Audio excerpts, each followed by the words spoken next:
did show some signs at the end of Game 3 by hitting 4 from downtown, including that impossible turnaround long-range shot that brought the Magic right back into it. And Orlando controlling the opening tip.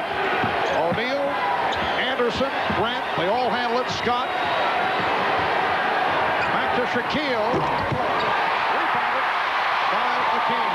A lot of guys, perimeter guys, passing up shots for Orlando. Kenny Smith. Getting it down low to Olajuwon. And the baseline closed. Smith off the dribble. Olajuwon. Drexler had it knocked away and then able to recover. Horry for 3.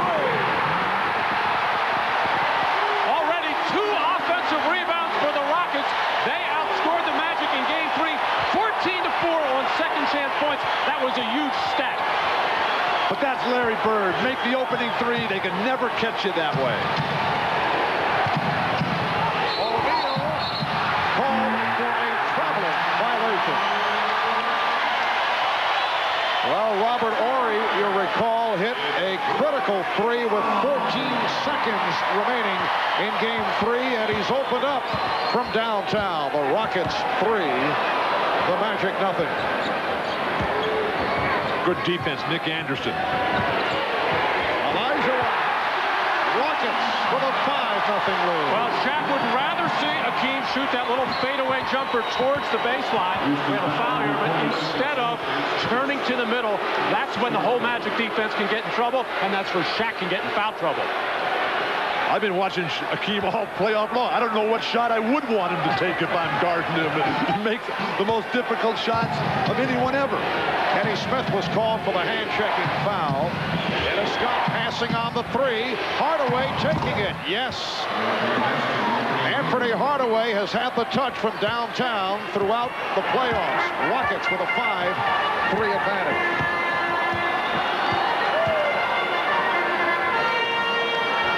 Drexler posting up Anderson. Olajuwon trying to split through. He did. Not pretty, but he'll take it. Well, the double team, I can't believe that as they look for Shaq in transition.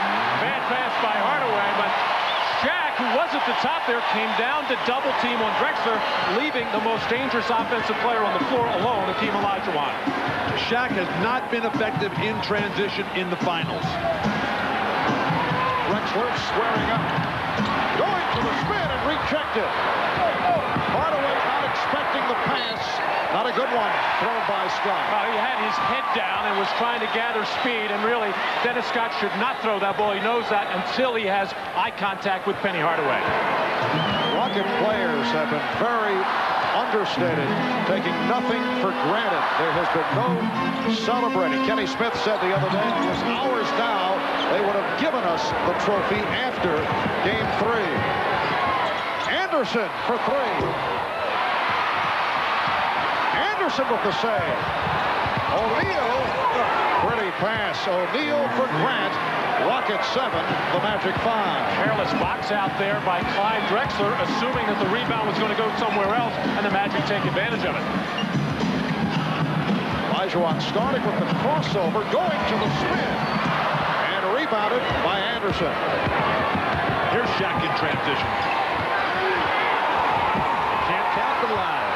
O'Neal on the recovery, took the hit from Horry, and Shaquille, who has certainly improved his free throw shooting, will go to the line. Well, Clyde Drexler fails to block out Nick Anderson here, and Nick out hustling the Houston Rockets to the loose ball.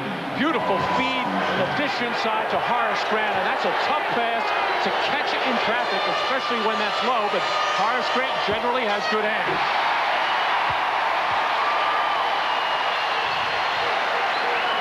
Well, as I mentioned, the improved foul shooting in this series up to just under 62%. And for Shaq, that's on fire.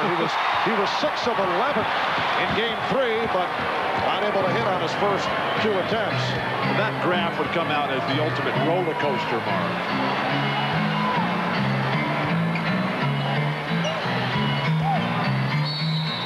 Illegal defense. Ball here in the early going, so that's the first violation. I like the fact that Hakeem is coming out and taking 5 of the first 7 shots for the Rockets. Don't let somebody else decide your fate for you.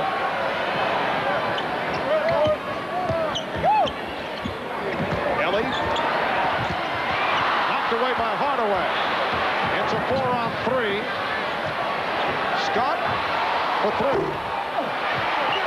His timing was off. He hesitated, did not want to take the shot, and then put it up. Dennis Scott only 1 for 9 from downtown, and in game 3.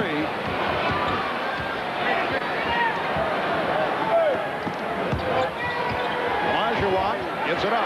Ellie for 3. Mario Ellie has had the touch from three-point land, in particular in that area. It's the Rockets 10, the Magic 5. Well, he was 3 out of 4 in game 3, chipped in with a very quiet but effective 17 points. O'Neal, strip, got a piece of it. Drexler going at Hardaway, and foul.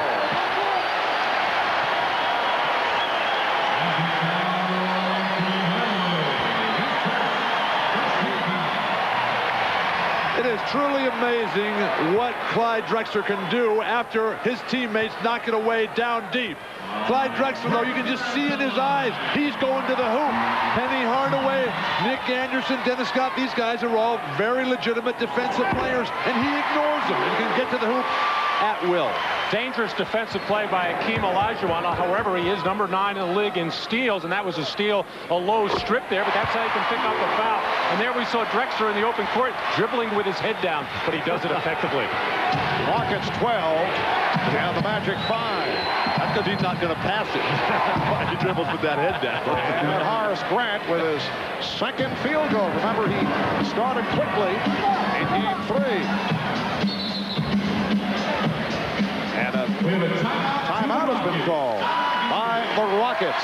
5 minutes in, first quarter. Rockets 12 and the Magic 7. You're watching the NBA on NBC. Well, Nick Anderson missed on his first field goal attempt early in this first quarter. Nick has not shot well the past 2 games. You'll recall he missed the 4 critical free throws in the final seconds of regulation in game 1. We asked Nick, did those missed free throws affect him in games 2 and 3? Maybe it did. You know, I'm not afraid to say that it didn't. You know, maybe it took away a little bit of my confidence, took a little bit of something away from my game, and maybe it affected my shot a little bit. And it shows you just how fragile that confidence is. Nick had half his points in this series before those missed free throws and has not looked like the same player since. Actually, as Olajuwon is able to hit on the turnaround, had a very solid game 1 that people would not recall because of what took place in the final seconds of regulation. But Marv, the coach's job is to rebuild confidence. That's what coaches are supposed to do. That has not happened in Orlando after game 1. Are you saying that Brian Hill hasn't effectively rebuilt his confidence? Or perhaps he has and Nick hasn't responded? How would you know that?